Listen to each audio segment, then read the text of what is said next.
everybody, welcome to Shitlit. I am Nitwit. Today we're not talking about a book on my shit list, we're talking about a phenomenon that begins on a subreddit, and this subreddit is men writing women. We're going to talk about the phenomenon of men writing women, and more specifically we're going to talk about the phenomenon of what happens when a person writes about a group to which they don't belong. So the subreddit Men Writing Women dates back to October of 2017. It's described as a sample of how men who create films, books, TV, and graphic novels characterize women. A quick scroll through the feed will give you an idea of what sorts of characterizations are featured. Sometimes, when men write women, they have a set of things that they'll describe before they describe anything else. And the subreddit, though created and popularized in the last 10 years, highlights a pattern that's existed for decades, arguably centuries. And the subreddit continues existing because 1, men just won't stop writing women in this particular way, and 2, because it's massively entertaining to post these descriptions on a public forum and put the authors on blast as a kind of commiseration. But the thing I'd like to assert about the men writing women phenomenon is that it could happen to anybody writing about just about anyone else.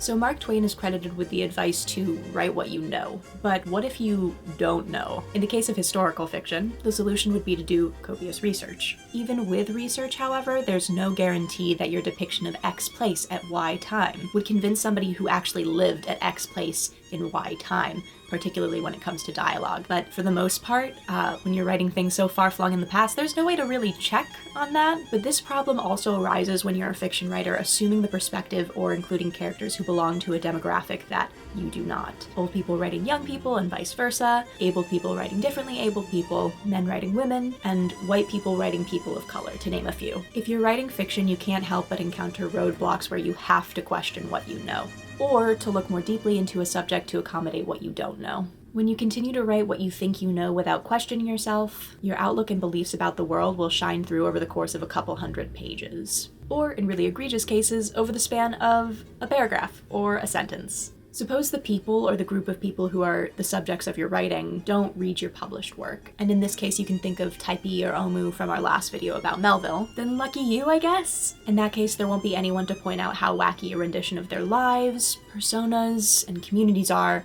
for some time after your work is published. This is why you'll see some tried and true classics on the Men Writing Women subreddit, namely Stephen King, Murakami, Asimov, so on. Yeah, the thing that allowed for people to get away with so many of these instances of people writing others badly, for the longest time, was the demographic that runs publishing, storytelling, and general institutional norms in thought and behavior. In the West, that's white guys, but everywhere, that's men by and large. Mind you, there were also similar circles of women at various points, generating their own media. They just didn't have the same level of power and influence as these men dictating what permeated into mainstream literary media. One notable example was the Salon of Madame de Rambouillet, which brought together female authors like Madeleine de Sconberry and Madame de Lafayette. Another example is the Blue Stocking Society in 18th century England, a group of intellectual women who encouraged each other's literary pursuits.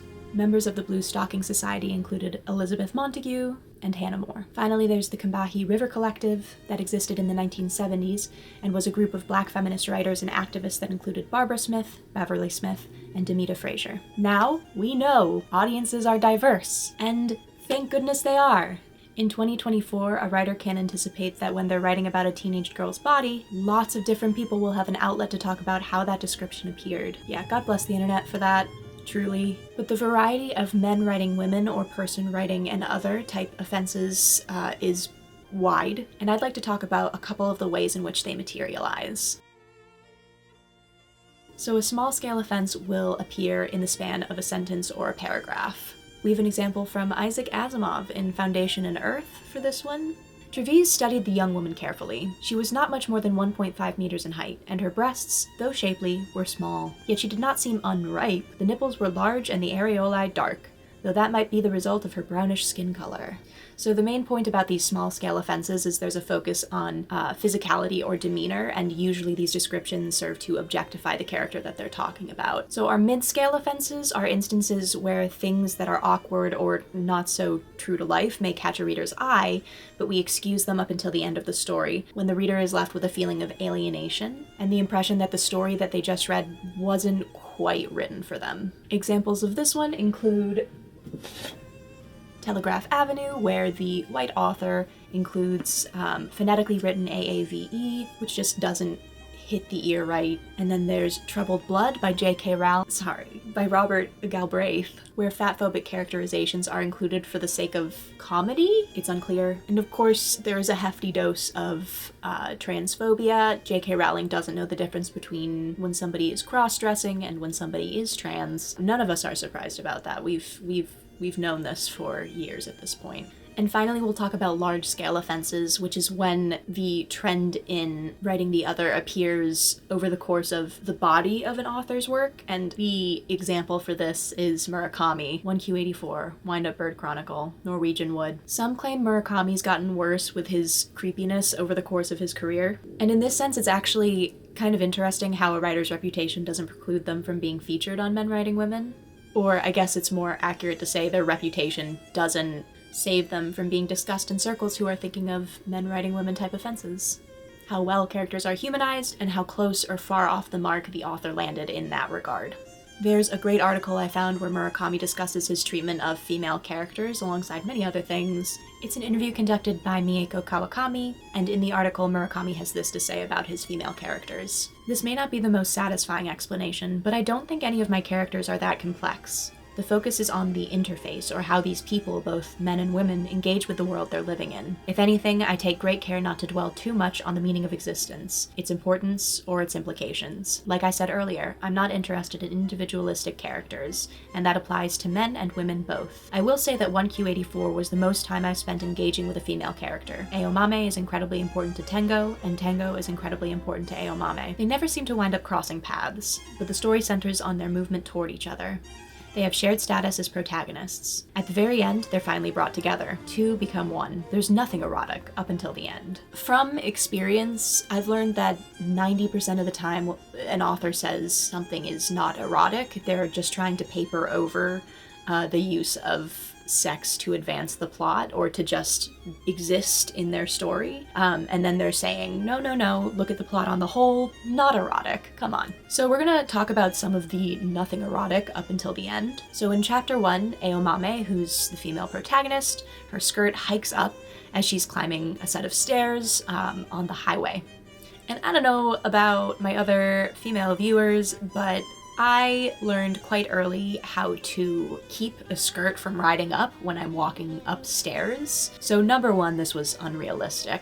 And number 2, why include it? Just why include it? I get that it was supposed to be a characterizing detail, like, oh, she feels a little bit powerful for having these people look at her as her skirt's hiking up, as she's hiking the stairs, but it didn't do it for me. There are other things you could use to characterize Aomame that aren't that, and there are things that Murakami uses to characterize Aomame that aren't that. Namely, in chapter 3, Aomame reflects on her sexcapades from her younger years, and in chapter 5, she finds an adequate bald man to seduce, and these are the people that she's into. She's into men with very particularly shaped skulls. And then in chapter 14, Tengo, who's the male protagonist, and Fukaeri, who is a 17-year-old girl, So yeah, just doubling down personally. I'm a little sick of authors including sex stuff in their work and then saying it's not erotic. I would love to know their definition of erotic. If you're taking the book on the whole and saying it's not erotic, I buy that, but this scene, this chapter, this detail, that is erotic. So these large-scale offenses arise just as you're reading the body of an author's work, and it becomes clear that not only is the author characterizing women or others in this way, but they seem to view those characteristics as tied to the identity of that group, which is problematic.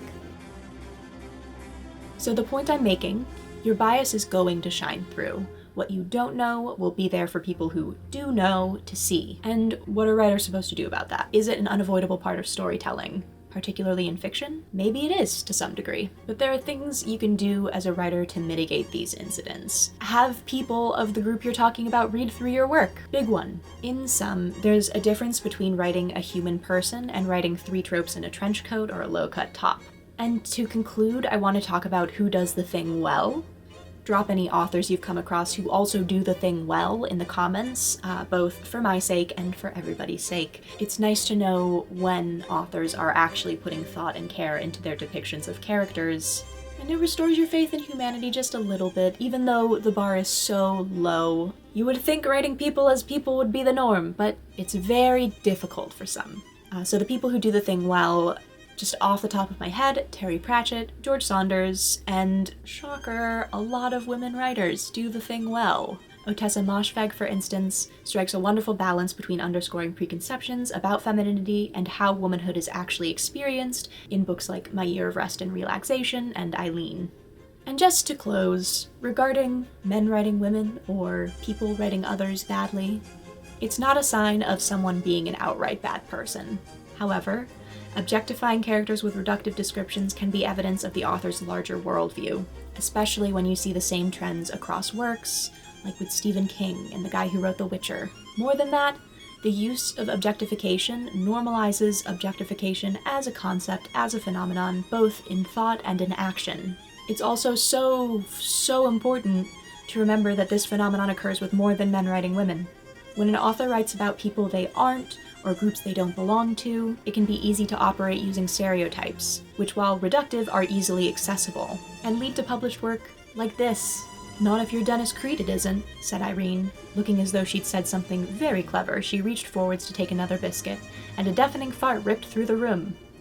This is written about a larger woman who's described as having, quote, "an enormous bosom."